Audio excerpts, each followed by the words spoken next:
Prerrogativas. Grupo de advogados progressistas pretende executar uma série de medidas jurídicas para tornar inelegível o ex-presidente Jair Bolsonaro.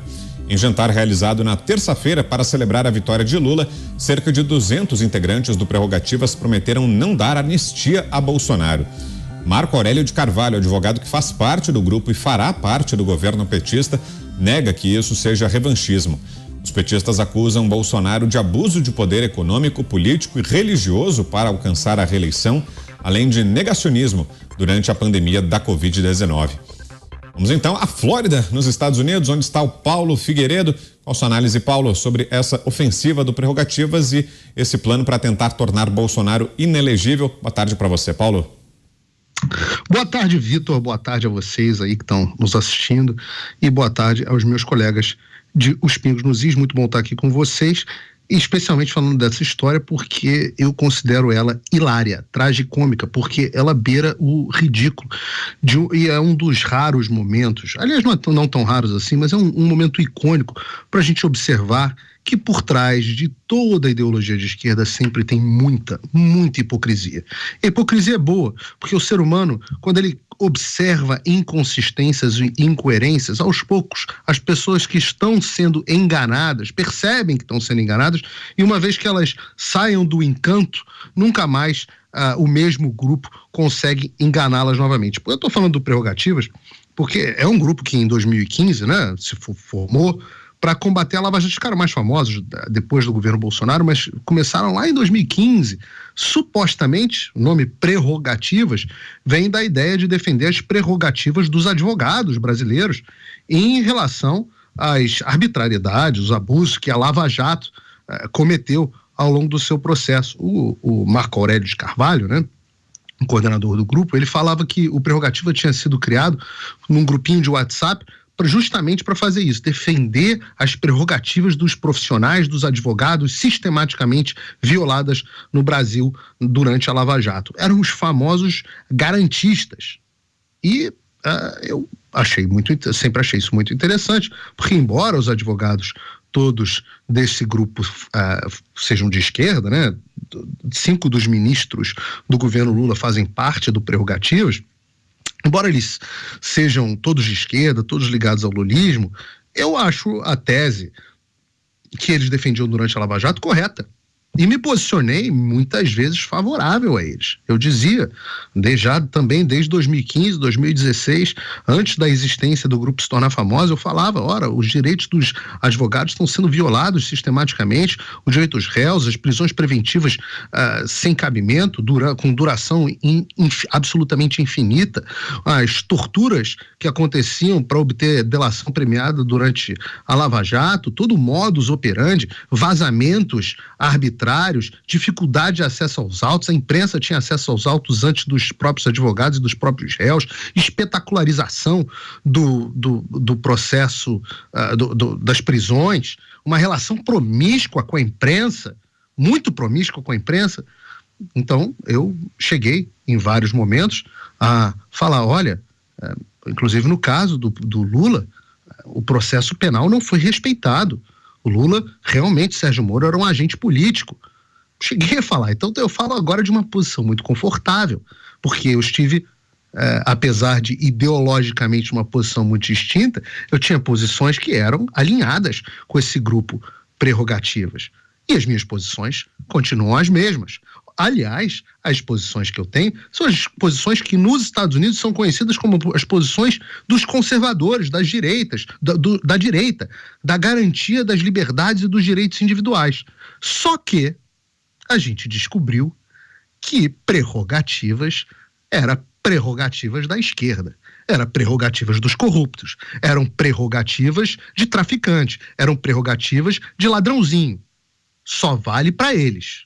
Quando a coisa entra na outra esfera, quando um certo ministro resolve abrir seus inquéritos inconstitucionais, que sequer tem participação do Ministério Público, que os autos são absolutamente escondidos, com prisões arbitrárias, medidas cautelares, cancelamentos de passaporte, bloqueios de redes sociais, todos acontecendo ao arrepio descarado da lei, casos onde advogados não só não têm acesso aos autos, como um inquérito sem fim que nunca se torna acusação e que tem casos absurdos, como o do Roberto Jefferson, onde o direito constitucional de advogado, ou seja, deixa eu usar outra palavra aqui, a prerrogativa de um advogado tinha que ser solicitada específica, apesar de estar descrita na lei, tinha que ser solicitada especificamente ao juiz, porque o juiz,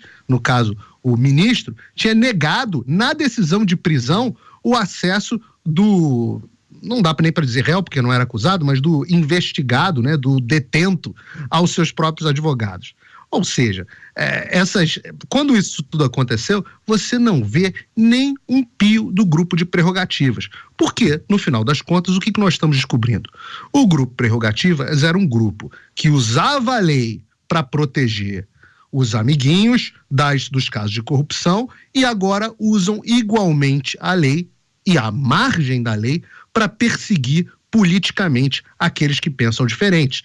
Estão batendo palma e são grandes dos promotores. Olhem isso, aqueles que defendiam as prerrogativas hoje são os algozes de outras pessoas que são acusadas de coisas que sequer são crimes, mas que são tratadas como crimes por esse grupo.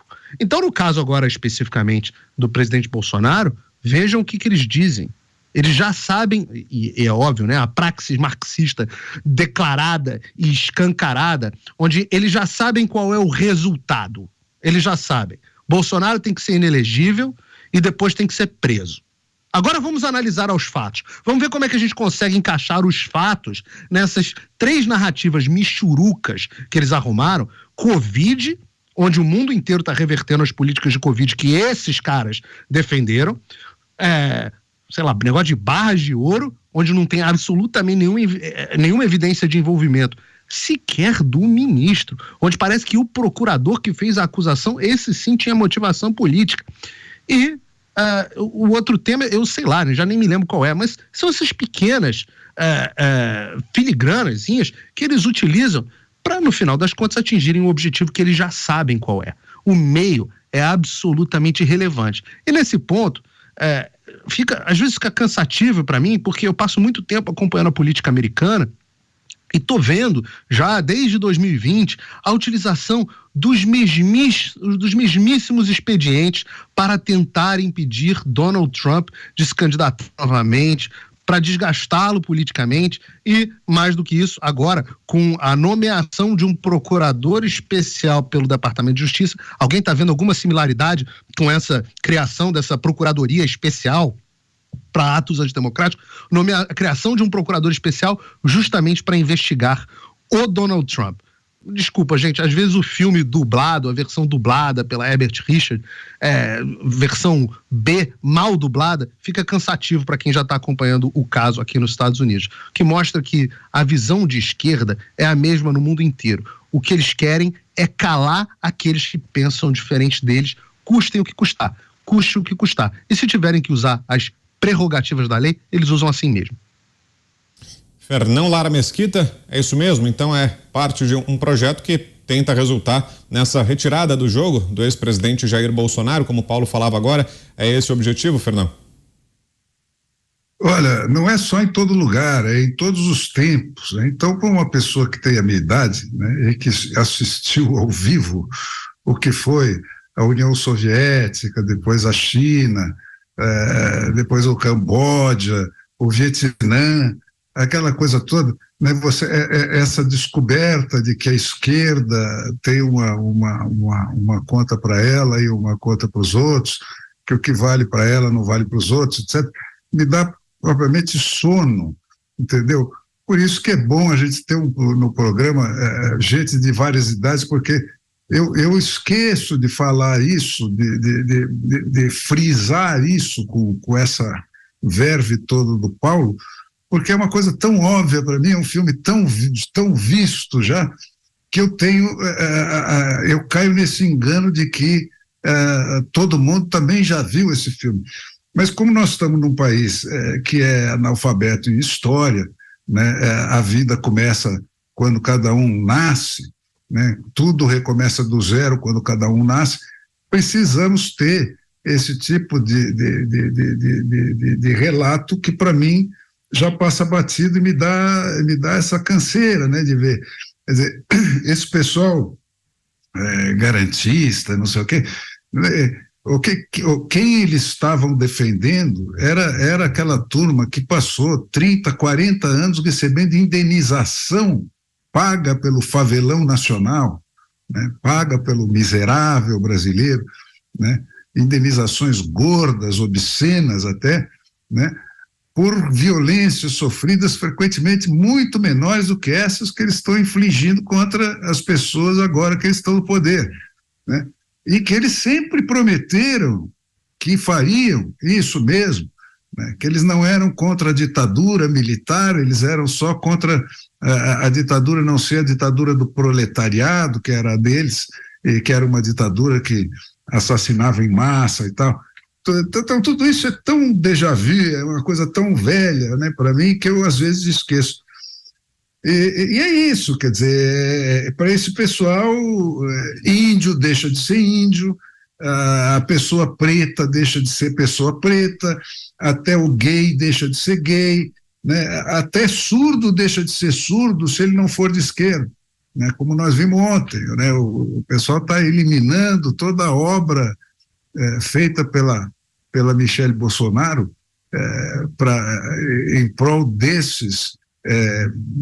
dessas pessoas com deficiência, né? Até isso eles tiram de debaixo. O cara deixa de ser surdo, deixa de merecer uma atenção como essa que hoje está espalhada até nas mídias do PT, que tem que ter aquele cara com aquela linguagem para os surdos mudos, né?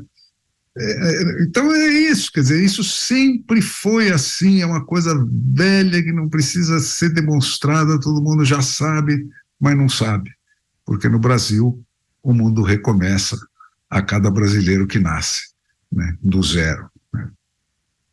Vamos a Brasília então, José Maria Trindade, diga lá, Zé. Não é só esse grupo de advogados, não, pela prerrogativa, existe, na verdade, um complô. Eu sempre falei aqui que o presidente Jair Bolsonaro sofreu 3 cercos muito importantes. O primeiro, inicial ali no Congresso Nacional, onde nada que ele mandava para os deputados e senadores era aprovado. Foi um grande cerco político. E depois um cerco na opinião pública, né? Veículos de comunicação só davam notícias negativas, isso diariamente no governo Bolsonaro. E o terceiro, um cerco jurídico.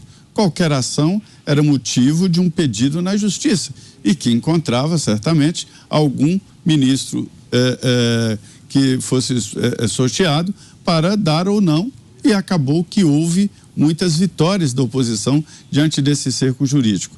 Essa história da inelegibilidade vem exatamente, Paulo, quando eu disse aqui que juridicamente era impossível que o presidente Jair Bolsonaro fosse preso.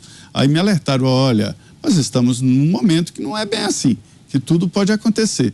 Então essa história de tornar o presidente Bolsonaro e os filhos dele inelegíveis, juridicamente é desprezível, não há absolutamente nada. Ele jogou um jogo duro, difícil, né? Perdeu, não fez absolutamente nenhuma ação contra essa lógica, né? E não tem o que temer juridicamente, se falarmos do mundo jurídico, para ficar inelegível. Mas diante desta nova situação, a gente não sabe exatamente onde é que vai parar. Então, assim, é um cerco antigo, há vários, não é só esse, há outros processos contra o presidente pedindo a inelegibilidade e, inclusive, da família dele. Isso é uma covardia, né? Deixa o rapaz disputar, deixa ele fazer política. Não se pode, de maneira nenhuma, impedir que um democrata possa fazer política. Coronel Gerson Gomes, queremos ouvi-lo também, coronel. Eu me aproprio aqui da ideia, ou da bola que foi levantada pelo Fernão, de que esse não é um problema exclusivo do Brasil. E também, como o Paulo Figueiredo nos lembrou, aqui nos Estados Unidos, o grupo mais radical da esquerda, mas também com a participação dos integrantes até mesmo do Partido Republicano, que integram o establishment, ou seja, aquela burocracia de Washington que também se viu agredida e contrariada por um outsider, né, que no caso uma pessoa de fora daquele sistema, como foi o caso do presidente Trump, também acarretou uma coisa muito estranha. O presidente Trump sofreu um terceiro pedido de impeachment depois de já ter passado a presidência. E foi algo tão estranho porque a intenção era óbvia, simplesmente torná-lo inelegível, associando-o àquela manifestação que acabou se transformando na invasão do Capitólio no dia 6 de janeiro. Então, vejam que interessante, aqui nos Estados Unidos, essa tese de tornar alguém que poderia estar contrariando interesses que, inclusive, eram dos dois partidos, acabou ganhando corpo de uma forma jurídica meio esdrúxula, que acabou não emplacando. Quando nós lembramos, por exemplo, do último congresso que houve lá na China, em que também, estranhamente, estava ao lado do Xi Jinping o Hu Jintao, que era o ex-presidente da China. O que aconteceu? Subitamente vieram seguranças e retiraram o ex-presidente do Salão do Povo, aquele local onde se reúne o Partido Comunista da China. E por que isso? Porque ele, o ex-presidente, articulou ou criticou, ousou criticar o fato de que pela primeira vez desde Mao Tse-tung, nós teríamos um presidente da China num terceiro mandato. O normal é somente uma reeleição, ou seja, agora em 2023, teríamos a troca do presidente da China. No entanto, ele foi reeleito e Xi Jinping vai para o terceiro mandato, ele que já está no poder desde 2013. E nós temos um precedente mais próximo, ali na Bolívia, onde a ex-presidente Áñez, que na realidade foi escolhida para resolver a crise, gerenciar a crise. Ela estava como segunda no Senado, eu já contei essa história aqui no Pingos, e, no entanto, o presidente vai embora, renuncia, na verdade ele foi pressionado a renunciar porque Evo Morales queria a quarta reeleição, veja bem, assim como acontece com Daniel Ortega na Nicarágua, ele também queria uma quarta reeleição, queria mudar a Constituição, fez um plebiscito, a população não aprovou e assim mesmo a Suprema Corte obrigou que ele fosse aceito no processo eleitoral e, estranhamente, a população não quis apoiar o plebiscito, mas ele foi reeleito numa eleição bastante controversa. E por causa disso, houve uma rebelião, ele sai do país, o vice-presidente não assume, o presidente do Senado não assume, e a Áñez, que era vice do Senado, assumiu, pacificou a situação, promoveu eleições e o candidato apoiado por Evo Morales vence. Evo retorna e manda prender a ex-presidente. E agora, recentemente, mandou prender o governador, que era o último governador ali de Santa Cruz, que era o último governador de oposição. Então, essa história, nós percebemos que existe na China comunista, existe até aqui nos Estados Unidos, berço do capitalismo, existe na Bolívia, que namora com o que seria o socialismo do século XXI, e também acontece no Brasil, na cabeça desses que querem fazer uma perseguição política, tentando desconstruir a imagem daquele que fez nascer uma oposição ou uma direita que era inexistente no Brasil. E análise, para fechar esse nosso primeiro giro, do Roberto Mota. Diga, Mota. Olha, eu já ouvi falar desse grupo Prerrogativas. Um membro desse grupo deu uma declaração muito interessante num jantar com o então candidato do PT à presidência. Ele afirmou que se o crime já aconteceu, de que adianta punir? Que se puna, mas que não se ache que a punição irá combater a corrupção.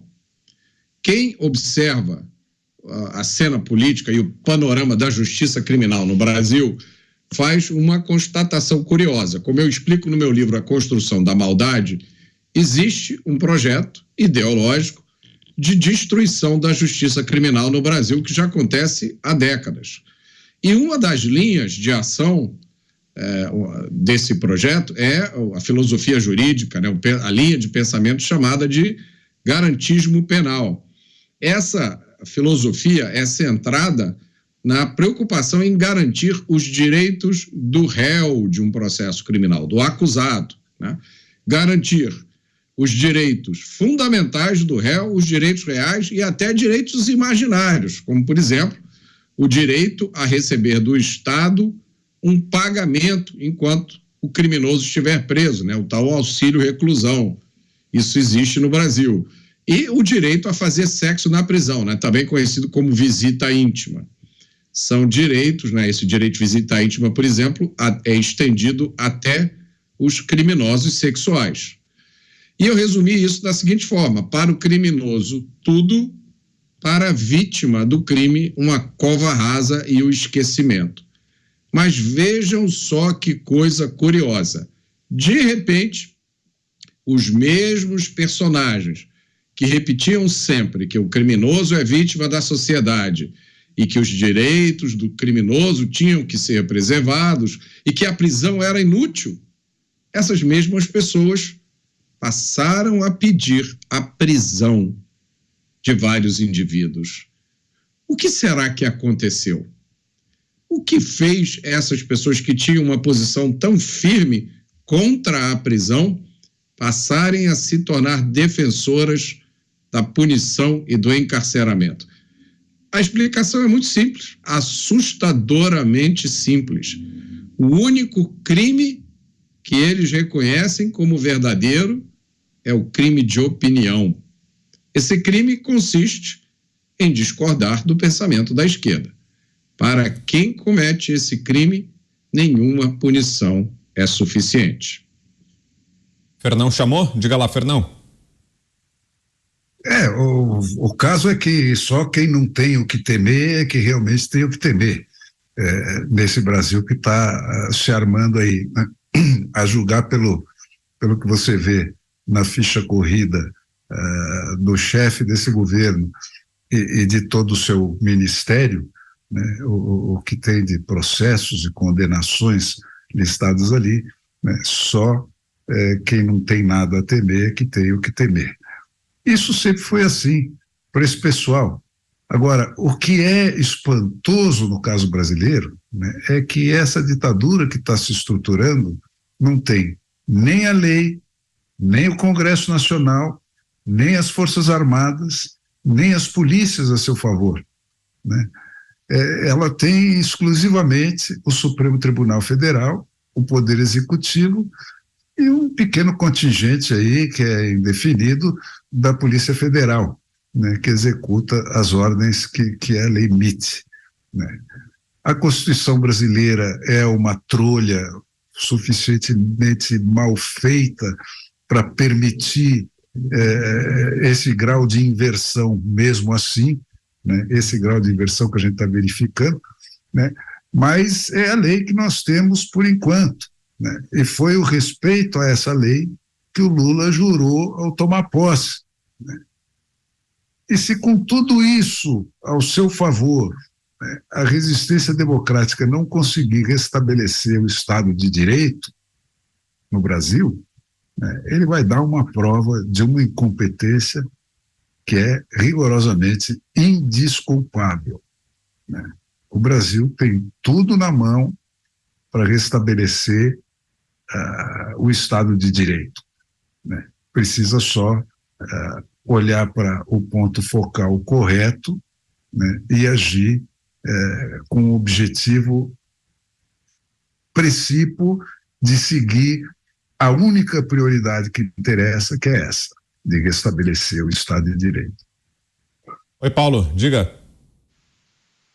Não, em relação ao que o Fernão falou, que é absolutamente verdadeiro, na minha opinião, né, é uma ditadura estranha, porque parece que você não tem os componentes necessários para o estabelecimento de uma ditadura, por exemplo, a coerção de uma força policial que haja de forma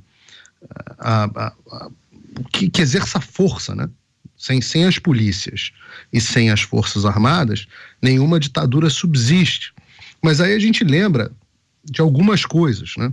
A primeira delas é a frase famosa, já quase que clichê do Buck, que diz que para que os maus vençam, basta que os bons fiquem de braços cruzados. E aí eu acho que, apesar da frase ser clichê, em janeiro de 2023 é um momento muito oportuno no Brasil para ver o quanto ela é verdadeira, o quanto que os bons precisaram ficar de braços cruzados para que nós chegássemos a essa situação, o quanto que a inação, e não de um indivíduo, mas de tantas pessoas, nos trouxeram a essa situação. E eu não estou falando apenas em dezembro de 2022, não. Eu falo da inação antiga, em vários momentos onde teria sido mais fácil, inclusive, interromper essa escalada de autoritarismo. A segunda coisa que vale a pena chamar a atenção é o fato de que, nem as leis favorecem a implementação de uma ditadura. E aí nós precisamos botar o dedo na ferida na questão da irrelevância das leis hoje, né? Apesar de ser verdade isso, de que as leis brasileiras são tão abrangentes, né? O brasileiro tem tanto direito que deveria ser impossível, né? Foi essa a ideia central do Constituinte de 88, deveria ser impossível você ter qualquer coisa próxima a uma lei. Só que aí a gente lembra de algumas passagens, inclusive uma passagem clássica do livro da Ayn Rand, da Revolta de Atlas, quando o Harding lá, o empresário, ele é confrontado por um burocrata do governo, eu não me lembro exatamente a história, mas o burocrata vira para ele e fala assim: você acha que a gente faz tanta lei para quê? A gente faz tanta lei para que você esteja sempre na nossa mão e a gente escolha qual lei e quando a gente vai aplicar cada uma das leis. E se você for nosso amigo, a gente aplica as leis do jeito que a gente gosta. Se você só for nosso inimigo, a gente aplica também as leis do jeito que a gente gosta. Então, quando o judiciário brasileiro, e essa é uma mentalidade, e é por isso que eu digo que o problema é muito anterior, não é individual, o ministro Alexandre de Moraes, o ministro fulano de tal, o poder do Supremo Tribunal Federal, instituições, elas são, todo país precisa de uma corte constitucional, né, ou quase todo. Indivíduos que abusam do seu poder, isso também é comum. Agora, você tem uma mentalidade que é dominante nas escolas de direito do Brasil, na forma de ver a lei, onde a lei ela tem que atingir um fim. Então você não tem que respeitar o texto, a individualidade, o propósito original do legislador, nada disso. O objetivo é sempre o fim, e o fim é a justiça social da cabeça deles. Então as leis passam nesse ponto a ser irrelevantes. Então o Brasil tem tudo para estabelecer o Estado de Direito. Tem algumas coisas, né? Faltam outras. A primeira delas, e eu acho que essa é a consciência que as pessoas precisam ter a partir de agora, né? A missão até dezembro de 2022 era impedir que o Brasil entrasse numa ruptura completa do Estado de Direito. Agora que esse navio já zarpou, a missão é que o mundo e o Brasil percebam que nós não vivemos mais no Estado Democrático de Direito, que as garantias constitucionais, individuais e direitos naturais já foram completamente dilacerados. Então, para nós restabelecermos o Estado de Direito, nós precisamos, primeiro, que a sociedade tenha plena consciência de que o Estado de Direito foi rompido, né? Esse é um ponto. E o segundo ponto e aí eu tenho que citar aqui o John Adams, o George Washington, até o Teddy Roosevelt, que eu sei que o Fernão gosta bastante, que dizem que a sociedade precisa ser mais virtuosa. E para isso, os bons precisam descruzar os braços, porque os maus não vão entregar o poder por si próprio, né? E agora, só para deixar absolutamente claro, não tem nenhuma dúvida aqui, eu não estou falando de militar mais, eu não estou falando de ruptura, nunca falei de ruptura, eu estou falando das pessoas, estou falando do indivíduo, eu estou falando de você que está em casa descruzar o seu braço e entender que as liberdades individuais estão sendo destruídas e que você não está mais no Estado de Direito, que a gente precisa parar de fingir que está. E no momento onde for consenso na sociedade que isso se tornou um problema, aí talvez nós tenhamos a primeira condição, talvez não seja a condição suficiente, mas sem dúvida nenhuma a condição necessária para que nós revertamos esse estado das coisas.